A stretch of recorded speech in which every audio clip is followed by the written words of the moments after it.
ये है मशीन की बनाई हुई ईंटें, आप देख सकते हैं। ये हम क्या है आज इसका नाली वाली मिट्टी डाल के डेमो लिया है। ये आप देख सकते हैं, ये मशीन की बनाई हुई ईंटें हैं। ये इसकी बैक है, ये ईंट की बैक है,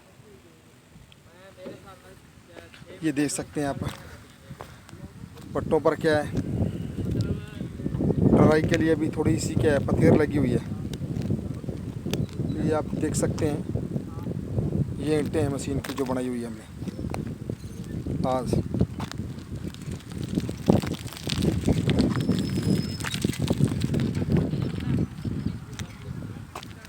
ये देखिए,